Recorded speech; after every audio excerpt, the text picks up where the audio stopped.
Selama kurun waktu 4 tahun terakhir, calon Bupati Trenggalek petahana nomor urut 2, Muhammad Nur Arifin, ungkap jika pertumbuhan pendapatan asli daerah atau PAD ada kenaikan yang cukup signifikan.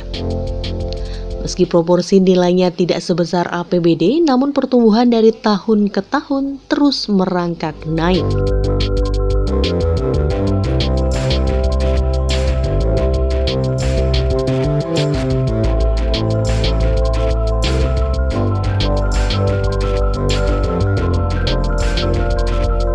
Mengacu keterangan calon Bupati Trenggalek petahana atau Mas Ipin menjelaskan, jika dilihat dari proporsi nilai APBD, nilai PAD memang belum sebesar APBD.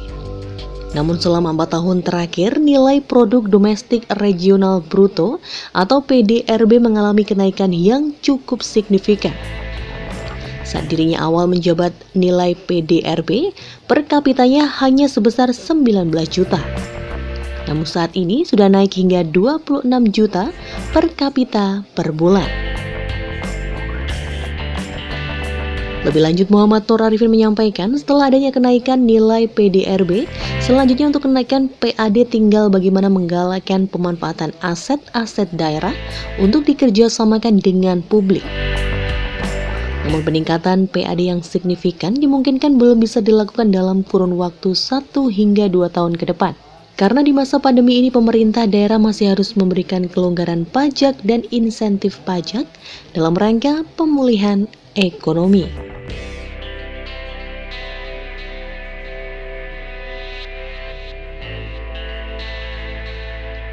Ya PAD begini, PAD jangan dilihat sebagai sekedar saat ini proporsinya kecil dibandingkan dengan postur APBD, tapi lihat bagaimana pertumbuhan PAD selama 4 tahun terakhir. Lihat kemudian ekonominya PDRB kita seperti apa. Dulu saya masuk sekitar 19 juta, sekarang sudah 26 juta per kapita per bulan. Artinya ses ekonomi dan parity power dari masyarakat ini, purchase parity power dari masyarakat juga tambah gitu. Nah, sekarang tinggal bagaimana kita memanfaatkan aset-aset daerah dari kerjasama dengan publik ini bisa kita galakkan. Mungkin kita tidak bisa berharap PAD akan segera tumbuh di 1-2 tahun terakhir karena kita harus memberikan insentif bagaimana kelonggaran retribusi pajak dalam rangka pemulihan ekonomi.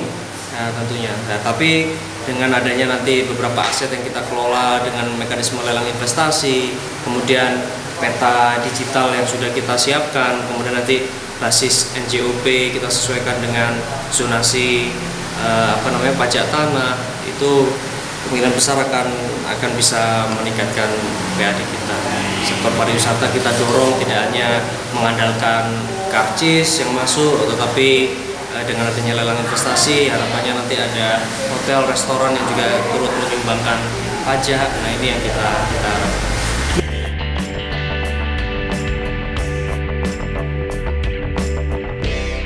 Calon Bupati Trenggalek petahana juga menambahkan jika sejumlah alternatif lain untuk meningkatkan PAD tersebut, diantaranya akan melakukan pengelolaan aset dengan sistem lelang investasi. Pengelolaan aset itu juga akan didukung dengan memanfaatkan peta digital yang sudah disiapkan. Selain itu, untuk mendorong PAD dari sektor pariwisata, juga tidak hanya akan mengandalkan retribusi dari tiket masuk saja, tapi juga akan dikembangkan melalui lelang investasi.